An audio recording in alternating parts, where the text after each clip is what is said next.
Boa noite, alunos. Espero que estejam todos bem, se cuidando.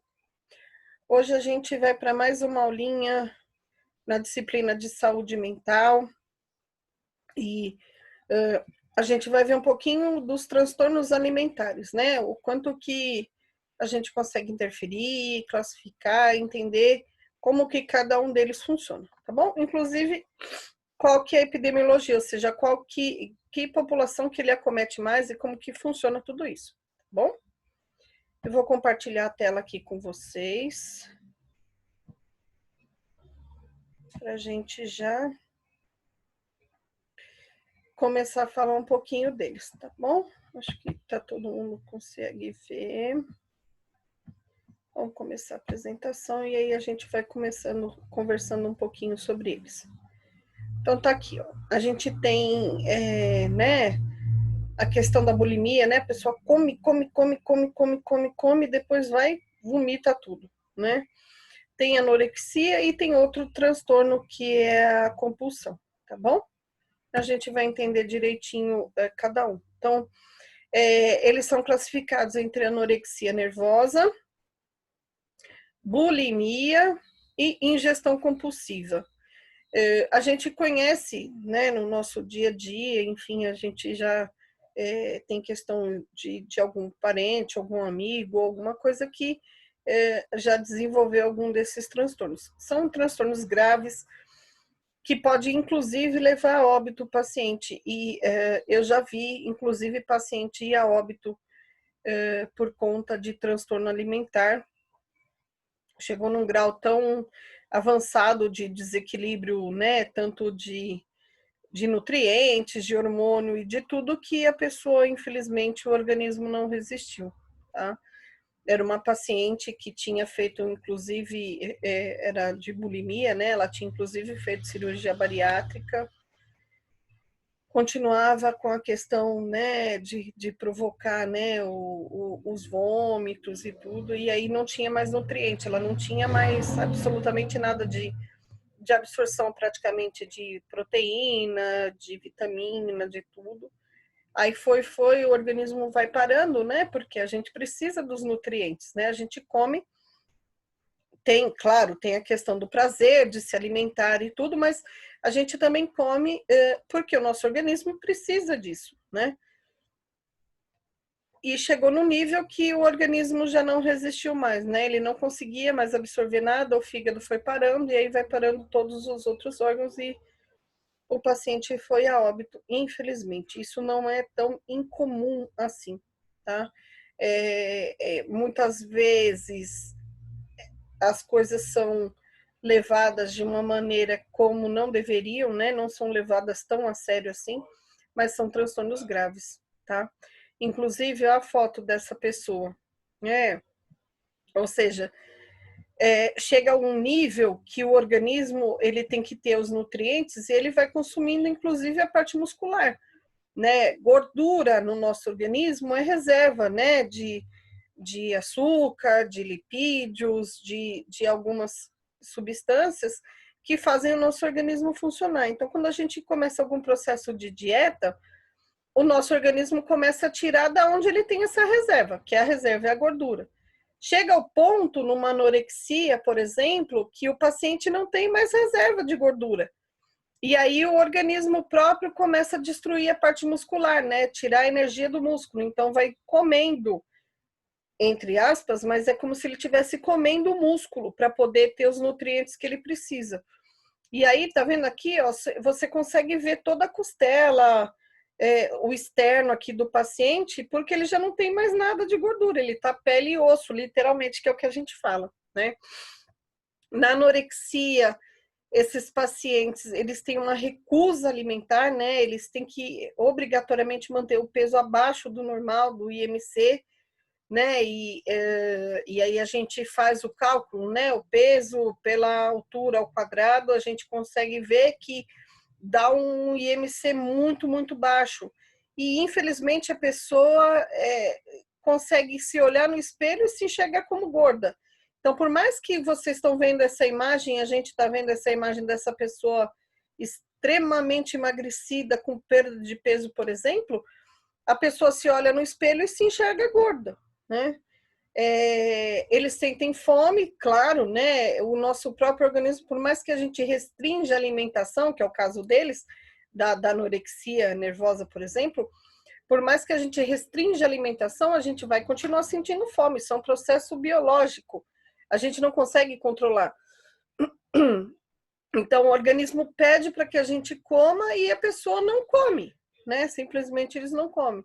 Então, eles se distorcem, né? Essa imagem é muito distorcida, né? A pessoa vai se enxergar obesa, realmente, né? O quanto que isso, o nosso cérebro nos provoca algumas peças, né? E o quanto que a gente também é responsável por isso, tá? Geralmente, as pessoas fazem tipos diversos de regime, é dieta da proteína, é dieta da lua, é dieta da sopa, é dieta do peixe, é dieta de ômega 3, olha, tem tantas dietas que se a gente for jogar na internet, a gente vai ver vários tipos de dieta, e aí as pessoas ficam naquela, porque o estigma é muito grande, né? Só a pessoa magra se dá bem, só a pessoa magra tem um relacionamento amoroso, só a pessoa magra tem um relacionamento sexual, só a pessoa magra é bem-sucedida, e aquilo, quando você tem uma criança, por exemplo, que é um pouco obesa ou acima do peso, mas que não está num índice de obesidade mórbida, por exemplo, você tem todo um estigma, né? O bullying, né? O famoso bullying na escola, que na nossa época não era bullying, né? A gente sofria, mas ninguém morria por isso, né? E hoje em dia não, isso é muito mais intenso, né? E aí a gente já coloca isso para a criança, que ela tem que ser magra e tudo mais, e quando ela não consegue, ela vai se distorcendo, né? E provocando várias formas de fazer regime para tentar chegar no peso que para ela é considerado ideal e para a sociedade também, né? Aquelas modelos magérrimas, né? Tidas como lindas, bem-sucedidas, isso é a minoria da população. A maioria da população está num grau de, né, obesidade leve ou sobrepeso, e que é o normal para a população, né? E que não se deveria levar isso em consideração como sendo o modelo ideal de né, a figura ideal de uma modelo, né, como o peso certo para a pessoa. Não, existe o IMC para a gente identificar o quanto que isso é o correto, tá? Jejum prolongado, então tem dietas que, por exemplo, você pula uma das refeições, e geralmente o café da manhã, né, o de jejum, né? Então a pessoa vai, janta, e aí só vai almoçar no dia seguinte, ou seja, ela passa, se ela comeu 8 horas da noite, ela vai passar e vai almoçar meio-dia do outro dia seguinte, ela vai passar praticamente 16 horas sem se alimentar, né? E outros casos que fazem exercícios intensos. Então, eu não me alimento, eu pratico muita atividade física e atividade intensa, intensa, intensa, exatamente para baixar o peso. Então, vou queimar muita caloria e eu não vou ingerir nenhuma caloria praticamente, tá? E aí tem que ficar sempre de olho nessas pessoas, né? Porque é muito, muito grave. E, de fato, tanto a bulimia quanto a anorexia nervosa podem levar a óbito, tá? Bulimia, a foto é proposital, tá vendo? A pessoa comendo um belo pedaço de pizza, né? Que numa hora dessa deu até fome na gente, né, gente? Mas em cima de um vaso sanitário, ou seja, ela praticamente ela come uma grande quantidade de alimentos, ou seja, se a gente pedir uma pizza, por exemplo, que uma pessoa normal vai comer 2, 3 pedaços, 4 pedaços, vai. Geralmente os homens comem mais. A pessoa vai comer, no caso de uma bulimia, ela vai comer a pizza inteira, são 8 pedaços, né? Ela vai comer toda a pizza, aí ela vai ter uma sensação de culpa tamanha, que ela sabe que aquilo é uma quantidade exagerada de energia e de calorias que ela ingeriu de uma única vez, e ela vai provocar vômitos, tá? Então, por isso tá até a foto proposital dela tá dentro, comendo em cima do vaso sanitário, né? Ou ela provoca vômitos, ou ela usa laxantes e diuréticos, ou seja, tudo que ela comeu ou vai sair de um jeito por cima ou de outro jeito por baixo, né? E os diuréticos também, eles vão provocar, a gente vai perder muito mais vitaminas e nutrientes na urina, de forma que eu posso ter até uma descompensação cardíaca por isso, né? Uma alteração por cálcio, por potássio, por sódio, né? Que é a bomba de sódio e potássio, que é quem controla o batimento cardíaco. Então, eu posso provocar até uma arritmia tomando o diurético de uso de forma inadequada, tá? Jejuns prolongados também, ela passa por conta dessa culpa toda, vai ficar um bom tempo sem comer, e aí quando ela come de novo, né? E come muito a ponto de provocar de novo. Então, é um ciclo vicioso isso, né? E faz exercícios de forma exagerada também para que ela não engorde, tá? E a ingestão compulsiva é exatamente o contrário, né? A pessoa come por demais, tá vendo aqui, ó, tanto de alimento que a pessoa consegue consumir, quanto mais ela consome, mais ela come, né? Essa pessoa, ela se recusa a perder peso, e uma grande quantidade desses pacientes, eles desenvolvem a obesidade mórbida. Então, existem alguns até programas na televisão que pega esses pacientes, às vezes com 300 quilos, 500 quilos, 200 quilos, que já não conseguem mais nem sair da cama, que depende de outras pessoas para fazer qualquer atividade mínima diária, e que eles precisam de ajuda para isso, tá? Claro, são casos em menor quantidade, né, com relação aos outros dois transtornos, né, a anorexia e a bulimia, mas é um caso grave também, porque vai desenvolver outras doenças associadas, né? Diabetes, hipertensão, insuficiência cardíaca, insuficiência respiratória, né? Por vezes a gente já viu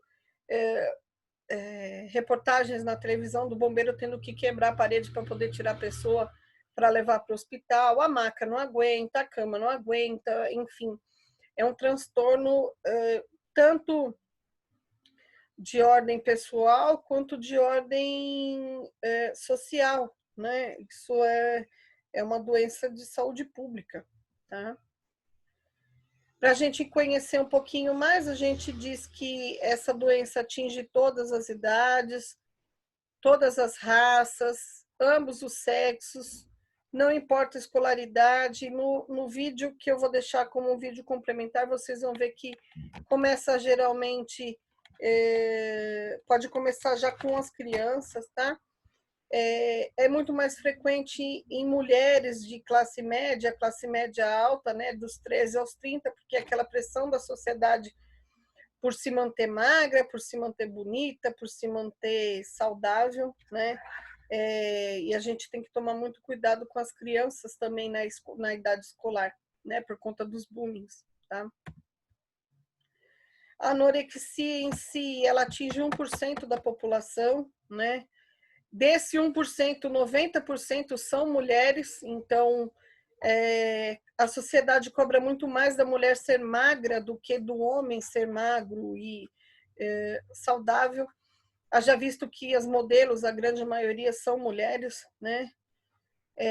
Acontece em 45% dos casos após a dieta e 40% em situações de competição, ou seja, aquela pessoa que está na dieta, chega uma hora que ela desenvolve o quê? Uma anorexia por conta de tanta dieta que ela faz. Ou tá lá duas crianças na escola ou a gente competindo. Tô eu e mais uma amiga minha fazendo uma competição. Vamos ver quem fica mais magra. E aí, para eu ganhar essa competição, eu vou simplesmente parar de comer e entrar num diagnóstico de anorexia nervosa, tá? Existem algumas profissões que são mais de alto risco para anorexia, então modelo e bailarina, porque ela tem que manter aquela forma, né? Manter o IMC abaixo do que é o ideal preconizado para uma pessoa saudável. Então, isso é muito comum nessas profissões, tá? Não que não vá cometer outras situações ou outras pessoas, tá? Principais características da anorexia é essa recusa em se manter o peso corporal, né? A pessoa tem muito, muito, muito medo de ganhar peso, de ficar obesa. E por vezes ela tem essa alteração da forma ou do tamanho do corpo. Então, por mais que a gente enxergue a pessoa como extremamente magra, ela se olhando no espelho, ela vai falar assim: nossa, eu tô gorda. Tá sobrando barriga aqui, tá sobrando pneuzinho ali, tá sobrando gordura para tudo que é lado. E não adianta a gente falar para a pessoa: não, você tá magra, você precisa comer, porque ela, por essa distorção de percepção, ela não vai comer absolutamente nada, tá? E se come, ela come muito, muito pouco, né? As causas, alguns consideram como causas desconhecidas, né? Fatores biológicos podem influenciar, psicológicos é muito, muito complicado. Então, os fatores psicológicos e do ambiente influenciam muito nesse diagnóstico, né? Pessoas com vulnerabilidade de personalidade, então, ou seja, aquelas pessoas que são mais suscetíveis àquilo que você fala à pessoa e introjetar e acreditar que aquilo é de verdade e que você tem que realmente ser magra e tudo mais, né? Ou uma predisposição genética, tá? Mas de fato não se sabe o que pode. Se você tem essa predisposição, você vai desenvolver a doença, tá? Como que a gente diagnostica? Então, tem que se obrigatoriamente ter os sinais e sintomas, alguns desses sinais e sintomas, tá? Recusa alimentar com peso 85 abaixo do esperado, então tá lá no IMC, seu peso ideal é 60 quilos, por exemplo, e a pessoa está pesando 40, 50 quilos, tá? A CID-10, que é uma classificação internacional de doenças, ela estabelece que esse IMC tem que ser igual ou inferior a 17,5, né? Então, como que a gente vai calcular? A gente vai pegar o nosso peso e a nossa altura vezes a nossa altura. Então, vou dividir o peso pela altura vezes a altura. Se esse resultado der abaixo, igual ou menos do que 17,5, a pessoa está com diagnóstico de o CID já preconiza como uma anorexia, tá? A pessoa vai relatar para você um medo intenso de se tornar obeso, mesmo tendo esse baixo peso, né? É o tipo de pessoa que está com dietas muito restritivas e por vezes limitadas a poucos alimentos. Então, por mais que eu não coma, eu só vou comer durante o dia, eu vou comer 2 bolachas de água e sal. E ela só come bolacha de água e sal por um bom tempo, tá? Por exemplo. Autoindução do vômito, ainda que ela coma muito pouco e por vezes por um tempo prolongado sem comer, ela pode provocar o vômito, usar da mesma forma os diuréticos e os laxantes, tá? É muito comum oscilar entre as duas doenças, tanto a anorexia quanto a bulimia, tá?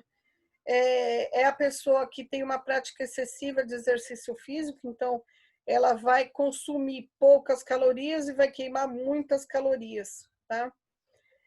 No caso de mulheres, a ausência de pelo menos três ciclos menstruais consecutivos. Por que isso?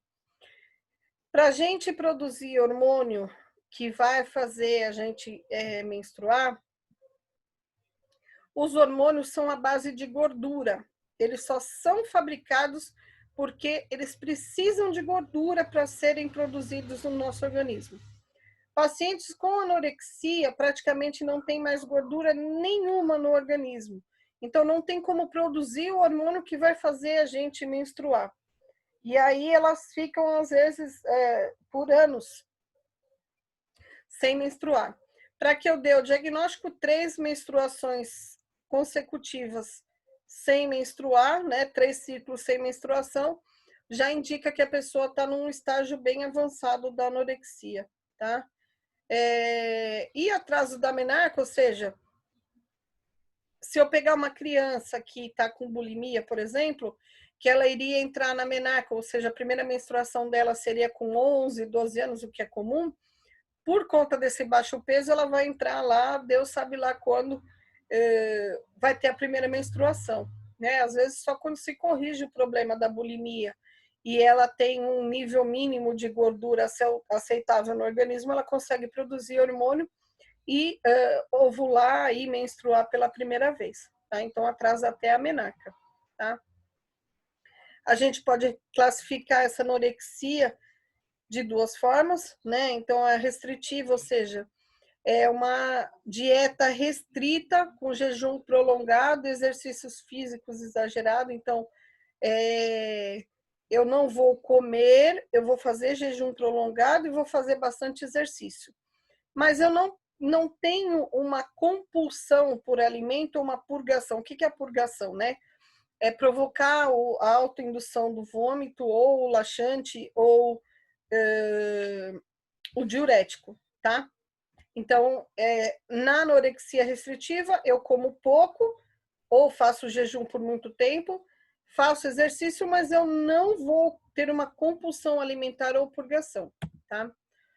Por outro lado, eu posso ter uma anorexia, compulsão periódica ou purgativa. Então, eu vou comer e provocar vários vômitos, né? Se eu não provocar vômitos, eu vou fazer o quê? Usar laxante, diurético ou flitinema, fazer lavagem intestinal, né? Também para diminuir a absorção dessas calorias e desses nutrientes, tá? Alguns cuidados de enfermagem, a gente vai ver que em alguns casos é necessária a internação desses pacientes, porque já estão num grau bem avançado de anorexia ou de bulimia, que já não estão absorvendo mais nenhum nutriente, estão colocando em risco a própria saúde, desde arritmia até risco de óbito, tá? Existe um grupo no Hospital das Clínicas aqui em São Paulo que cuida só desses transtornos alimentares, tá? Então tem uma ala na psiquiatria do hospital com internação só para esses tipos de transtornos, tá? Via de regra, é necessário o uso de antidepressivo, né?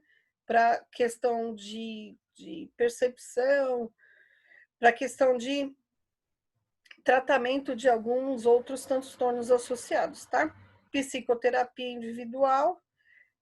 A gente da parte de enfermagem tem que acompanhar o paciente de perto nas refeições, então está sempre estimulando a ingestão, diversidade de consistência. A gente tem que, a bem da verdade, vigiar, tá? Então, esses pacientes com anorexia, a gente tem que estimular que eles comam e, ao mesmo tempo, eu tenho que ficar de olho para que ele coma, mas que ele não esteja escondendo a comida na roupa, no guardanapo, em algumas situações, tá?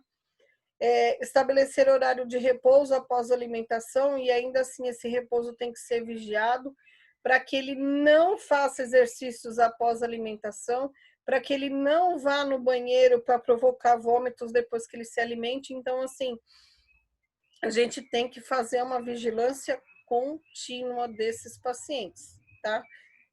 Então, comeu agora, eu vou ficar de olho 1 hora para ele não vomitar, porque é o tempo que dá para fazer a digestão do alimento, né? Valorizar esses pacientes como um todo, né? Dar apoio nos momentos críticos, estimular ele a se enxergar como uma pessoa valorizada, né? Orientar os familiares, porque na hora que eles estiverem alta, eles vão ter que continuar essa vigilância constante que a gente tem, sempre com muito cuidado, sempre com muito sigilo, porque a gente também não pode pressionar muito esses pacientes, senão eles vão entrar num grau de depressão ou de outro transtorno psiquiátrico e que não vai ser nada fácil de tirar, tá? E estabelecer uma relação de confiança para esses pacientes, para eles confiem na gente, né? A gente não está lá simplesmente porque a gente é chato e tem que ficar vigiando esses pacientes, né? Mas é para o bem deles e para a saúde deles, tá bom? Espero que tenham entendido e a gente se vê na próxima aula. Abraço a todos. Tchau, tchau.